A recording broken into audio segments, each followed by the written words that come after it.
So,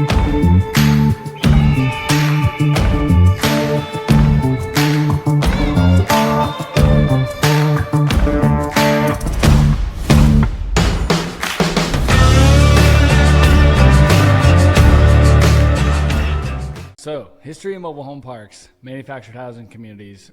They started back in the 50s, I think mostly. Maybe they were materializing in the 40s and 50s, the car and the automobile and all of the fun that came with being able to travel, the roads that were developed, tie cities in together. They started this movement where cars and Cadillacs and early pickup trucks, and they started towing trailers. So then the trailer market took off. So the trailers were being manufactured in more and becoming more of a luxury item. So they were built to a higher standard, like really high-end materials, high-grade execution, and it became like this big, what we would call like equivalent to a bougie movement. And so that was what all of the higher end, higher tier, higher net worth people were doing in the 40s, 50s, 60s. And so then the need in the middle of nowhere, depending if you were in the north and you were traveling down from where it's cold to places that in the winter are warmer, you're looking for a place to plug in so you can use utilities. You're looking for a pool, a clubhouse, a fun place to gather with friends and family that are maybe also traveling in the manner. So that's where trailer parks materialized, and the need was there, was a lot of road traffic with pulling trailers and these luxury RVs. From there, people started building mobile home parks. And it materialized from a need of more of an RV park destination to, you know what, we don't need to drag this trailer around every winter.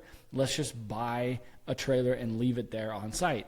And it's like how a lot of people do like second homes on the river, or you name it, little ocean condos, or if you're going to the Michigan and lakes up there, they have cabins up there that they only use seasonally. So that's how it started. Then at that point, those core cities where you're building these, they're in the hub. They're not that far out. They're at the time in the early days, 50s, 60s, and 70s, most of the communities we're buying now are built in the 70s. And that's because at that point, mobile homes became a bigger thing. The homes are bigger. The need for more space around your home was there for parking. So we like that because it allows us to operate into the future with newer, bigger homes.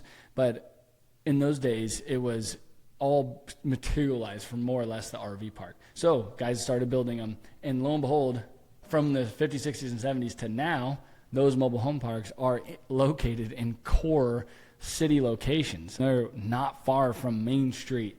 Depending on in the little suburb towns of all these big metropolitan locations, you're close.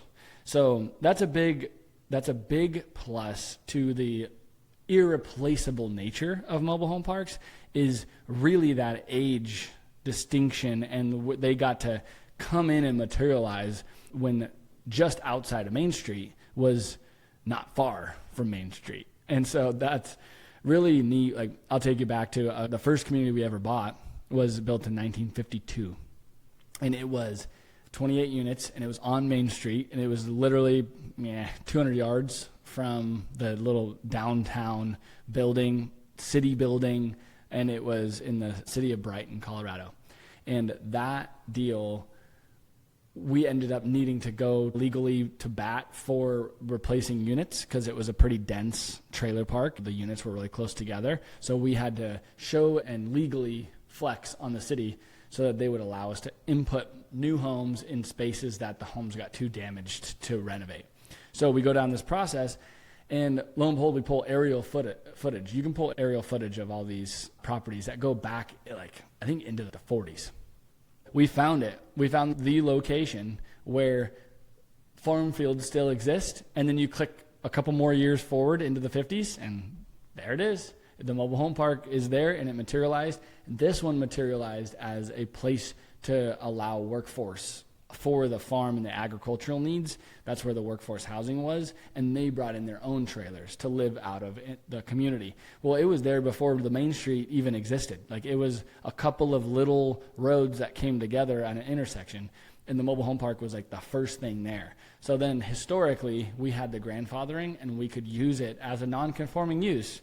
We could put in homes back into that community, and as long as we didn't go outside of the home envelope. And so the historic precedence is part of the amazing historic preservation and irreplaceable nature of the asset. So there's like the history and kind of getting up into the modern function, and how do you hold the line and keep these communities, I'd say, thriving today, current standards, current homes. And then from here, as you look forward, we really want to be able to put in modern homes, modern amenities, the clubhouses, the pool areas, any of that. We need it to be able to come up to a modern standard. If the communities are so dense and so tight that we cannot even find a home product that really fits well in it, that's where we draw the line. Our unit to the acre max that I found is 15 to the acre. And a lot of guys would say that's pretty crazy, that's over dense. And I agree to some degree, but you can have 15 to the acre if the park was set up to begin with, really organized and well kept. We have a couple of examples of that. But other than that, we tend towards 8 to 10 to the acre as the ideal target. So that allows us, as we basically retrofit these old mobile home parks and the old RV transition mobile home to now manufactured home communities, it allows us to retrofit the utilities and then the sites to allow for at least a standard 16 foot wide manufactured home.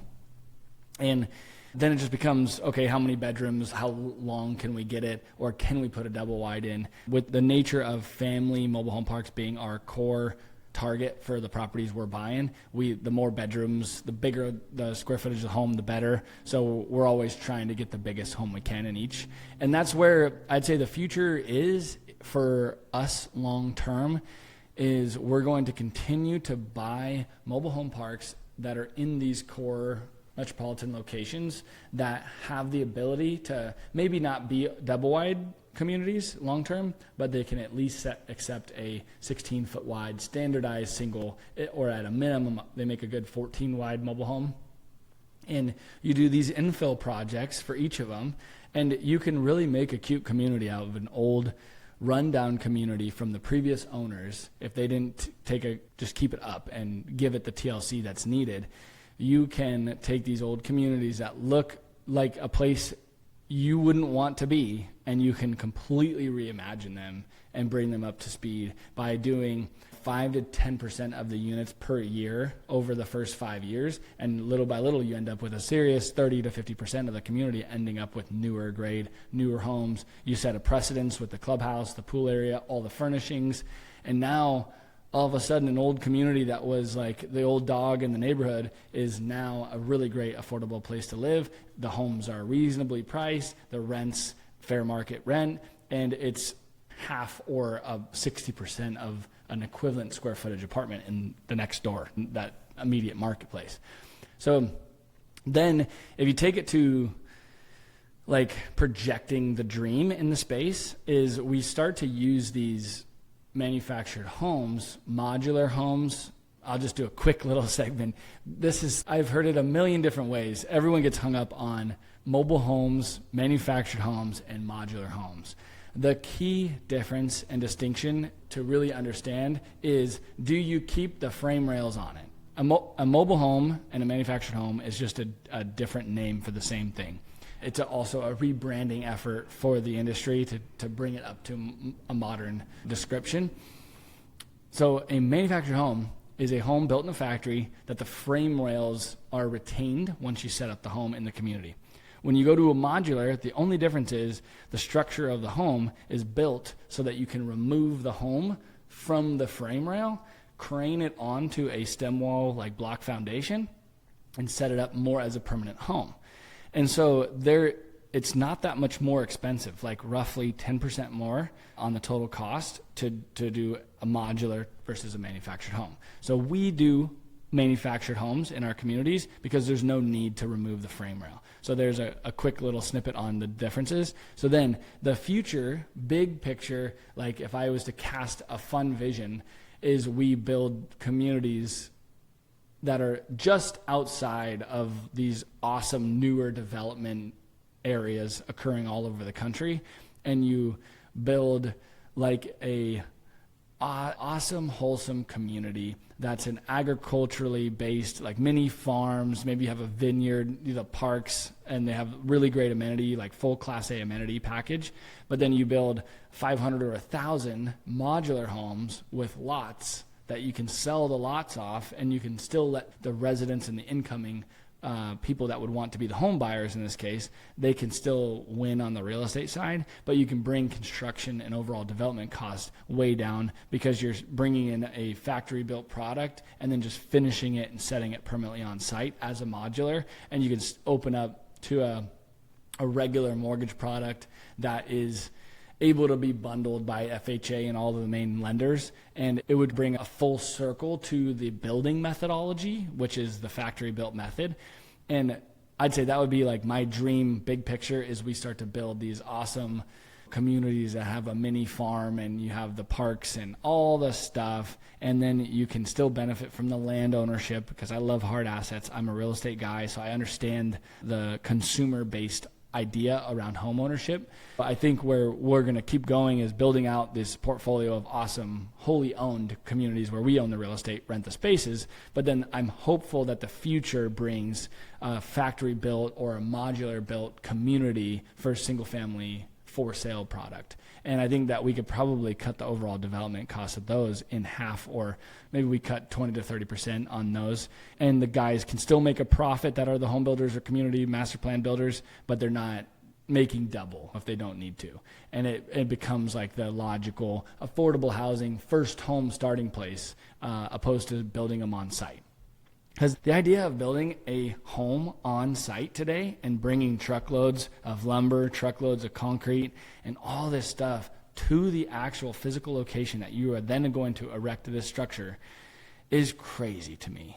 And so I think that if I could impart like the concept around, if you were going to buy a car today, a Tesla, a Ford, a Chevy, whatever, you're not bringing the parts into your garage and assembling that car.